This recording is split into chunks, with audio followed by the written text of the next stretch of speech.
Terima kasih pemirsa, Anda masih bersama kami di obrolan pagi, dan seperti janji saya tadi, kita kali ini akan berbincang terkait persiapan Polda DIY jelang Natal dan Tahun Baru. Untuk itu di studio RBTV kali ini sudah hadir, beliau adalah Kabid Humas Polda Daerah Istimewa Yogyakarta, ada Kombes Pol Ihsan SIK. Pak Ihsan, kabar baik Pak? Alhamdulillah baik. Terima kasih sudah hadir di RBTV. Nah, ini mungkin juga bisa disampaikan nih, bulan Desember nih kayaknya udah mulai kelihatan padat-padatnya begitu ya untuk arus lalu lintas kendaraan yang ada di daerah istimewa Yogyakarta. Kalau untuk prediksi ke depan seperti apa sih Pak? Mungkin kita bicara secara global terlebih dahulu. Iya, pastinya prediksi ke depan akan semakin padat, kemudian tentunya macet ya. Karena memang ini setiap tahunnya seperti ini. Kita ketahui kalau bulan Desember itu kan ada beberapa kegiatan-kegiatan masyarakat yang dilaksanakan dalam rangka menyambut Natal, kemudian Tahun Baru 2026. Ini biasanya Jogja kan menjadi sangat padat ya, apalagi sekarang exit tol sekarang tuh sudah di Prambanan sudah dibuka. Ini juga akan menyumbang sekitar 30% ya peningkatan kendaraan, khususnya pada saat pas Nataru ya, Natal dan Tahun Baru. Belum lagi kegiatan masyarakat yang karena libur panjang ya, pasti akan berwisata ke Jogja. Kita ketahui bahwa Jogja adalah kota nomor 1 ya, destinasi wisata di Indonesia. Ini seperti tahun-tahun sebelumnya masih menjadi pilihan utama. Jadi bayangkan kegiatan Natal saja sudah banyak rangkaian kegiatan yang memobilisasi massa ya, masyarakat. Kemudian libur juga, libur panjang. Libur sekolah juga ini ya. Libur sekolah, belum lagi banyak yang pengen tahun baruan di Jogja. Event-event di Jogja pun juga banyak nih Pak ya? Banyak, tanpa event pun pas sudah ramai ini. Karena semuanya pengen tahun baruan di Jogja, sehingga ini perlu kita kelola ya. Kita kelola dengan baik tentunya, bersinergi dengan seluruh stakeholder yang ada di DIY. Kita perencanakan akan melaksanakan kegiatan operasi kepolisian terpusat yang kita beri sandi Operasi Lilin tahun 2025. Operasi Lilin ini tentunya operasi yang setiap tahun kita laksanakan dalam rangka mengantisipasi tadi Mbak, karena dengan potensi tadi yang ramainya Jogja ini juga akan menimbulkan berbagai macam ancaman Kamtibmas ya, yang perlu kita kelola, sehingga kita melaksanakan operasi terhitung nanti mulai tanggal 20 Desember sampai dengan 2 Januari 2026. Jadi selama 14 hari kita akan menggelar kegiatan operasi Lilin dalam rangka mengamankan masyarakat agar terjamin situasi menjelang Natal dan Tahun Baru pada saat bahkan pasca kita bisa menjamin keamanannya, kemudian juga kita bisa menjamin keselamatan masyarakat yang merayakan Natal, merayakan Tahun Baru, termasuk yang berwisata di Yogyakarta. Kalau persiapannya sendiri yang mungkin juga sudah dilakukan untuk operasi Lilin ini, apa sih yang dilakukan oleh Polda Daerah Istimewa Yogyakarta? Iya, tentunya kita akan melaksanakan berbagai persiapan ya, baik mengecek kelengkapan sarana prasarana yang ada, termasuk kita mengevaluasi bagaimana pelaksanaan operasi Lilin tahun sebelumnya. Kita evaluasi apa saja yang menjadi kekurangan, dan ini menjadi dasar kita untuk menyiapkan operasi tahun ini agar bisa lebih baik ya, lebih maksimal tentunya. Kemudian tak kalah penting kita melakukan rapat koordinasi ya. Seperti kemarin pemerintah provinsi dipimpin langsung oleh Garso Dalem ya, memimpin rapat koordinasi terkait kesiapan pengamanan malam Natal dan Tahun Baru di DIY. Salah satunya tentunya Bapak Kapolda memberikan paparan tentang kesiapan pelaksanaan operasi ini. Jadi termasuk simulasi-simulasi. Kemarin juga kami melaksanakan simulasi terkait tanggap darurat bencana. Karena ini harus terus kita lakukan, apalagi terkait bencana ini yang paling utama bagaimana sinergi ya.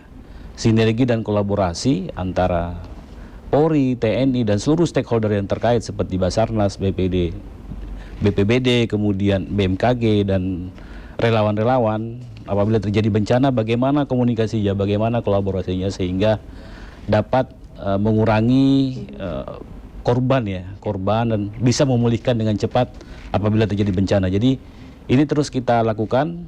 Bagaimana tadi kita menganep tahun sebelumnya, kemudian kita melakukan pelatihan, simulasi, kita juga mengecek kesiapan sarpars kita, dan yang paling utama melaksanakan rapat koordinasi. Terus berkomunikasi dan berkolaborasi, karena ini kunci segalanya dalam hal apapun. Bagaimana kalau komunikasi terjadi dengan baik, dilanjutkan dengan kolaborasi di lapangan, pasti saya yakin apapun bisa kita lewati. Demikian. Oke, kalau tadi Pak Ihsan kan sempat menyatakan mengevaluasi dari operasi lilin sebelumnya. Nah, mungkin kita flashback ke belakang. Ini hal-hal yang memang harus lebih baik lagi. Mungkin bisa dilakukan di tahun 2025 ini apa sih kesiapan ataupun juga kesiapsiagaan yang nantinya juga kita harapkan kita warga masyarakat daerah istimewa Yogyakarta tetap nyaman juga, walaupun wisatawan ataupun juga pendatang yang datang tuh mungkin pasti akan membludak begitu, Pak. Iya, evaluasi kita tahun 2024 ya. Memang yang paling krusial adalah kepadatan lalu lintas. Ya, apalagi dengan adanya tol baru, di mana exit tolnya semakin maju ke daerah Jogja. Ini perlu kita antisipasi. Seperti kegiatan-kegiatan masyarakat sebelumnya yang memang kepadatan akhirnya berpindah ke wilayah Prambanan, wilayah Klaten, kemudian wilayah masuk Jogja lagi Prambanan, terus Kalasan. Ini yang kita evaluasi, bagaimana CB-CB yang akan kita terapkan. Misalnya nanti saat ini kan sudah ada exit tol Prambanan ya, otomatis kepadatan pasti akan terjadi di daerah Prambanan dan Kalasan, yang sebelum-sebelumnya mungkin lancar. Tapi karena ada exit tol di sana, pasti pengen semuanya keluar dari sana. Sementara kita ketahui bahwa yang menggunakan tol Jogja Solo itu Jogja Solo, kemudian Jawa Tengah, mayoritas pasti pengen ke Jogja. Bayangkan semuanya keluar di satu exit tol. Nah, ini tentu kita perlu koordinasi juga dengan Polda Jateng ya. Mungkin ada rekayasa juga, tidak semuanya dikeluarkan di exit tol Prambanan, karena pasti akan numpuk seperti yang sebelum-sebelumnya. Ada yang dikeluarkan di exit tol Klaten, kemudian juga di Solo, sehingga tidak semuanya terpusat di exit tol Prambanan. Kemudian kepadatan lain di daerah Malioboro, ini terus kita coba lakukan evaluasi juga. Bagaimana rekayasanya ya? Apalagi ini kan lagi ada perbaikan jalan juga, jembatan Kewe itu kan. Betul. Itu udah mulai padat sekarang, apalagi dibandingkan, jelang Nataru pasti akan lebih padat lagi nih Pak. Gimana itu? Ini yang kemarin kita koordinasikan di rapat koordinasi, sudah dibuat konsep-konsep cara bertindaknya, rekayasanya seperti apa. Mungkin di media sosial juga sudah ramai ya membahas terkait jembatan Kewe. Yang pasti pertanggal 10 kemarin kita tutup untuk khusus kendaraan roda 4 ya. Nanti roda 2 kita lihat perkembangannya seperti apa, tapi untuk saat ini kita uji coba dulu kendaraan roda 2 yang boleh lewat, yang lainnya harus tentunya muter dulu nih ya Pak, kalau misalnya mau ke Malioboro kan. Karena memang jembatannya itu udah 100 tahun Mbak, sudah 100 tahun harus memang dibangun ulang. Nah, ini untuk mengantisipasi kan hal-hal yang tidak diinginkan, apalagi pas Nataru ini, Natal tahun baru kan pasti padat sekali di sana, sehingga kita dari sekarang menutupnya. Jadi mohon pengertian dari masyarakat ya, untuk bisa mungkin agak jauh lah, tapi nggak apa-apa, itu demi keselamatan dan kenyamanan masyarakat itu sendiri. Bagaimana bisa melintas tetap sesuai dengan rute yang sudah kita tentukan. Jadi ini yang terus kita komunikasikan ya, karena berbicara rekayasa lalu lintas bukan hanya tugas polisi, tentunya kita harus kolaborasi dengan Dishub, karena akan menyangkut dengan sarana dan prasarana di jalan, termasuk stakeholder lainnya. Nanti akan kita sampaikan lagi terkait terutama pada saat malam tahun baru ya. Kita masih merapatkan konsep-konsep yang tepat tentunya. Pasti padat, pasti akan terjadi kemacetan, tapi tetap kami akan berupaya untuk melakukan rekayasa, termasuk tentunya menghadirkan anggota sebanyak mungkin. Sehingga apabila terjadi kredit dan sebagainya bisa segera terurai. Jadi mungkin evaluasi kami untuk tahun ini seperti Malioboro tidak akan kita tutup, tetap seperti lancar aja, karena tahun-tahun sebelumnya itu sempat ditutup dan itu malah menyebabkan kemacetan ya, karena ditutup akhirnya jalan-jalan yang di seputar Malioboro juga ikut kredit, karena orang ke Jogja itu kalau belum ke Malioboro belum sah katanya.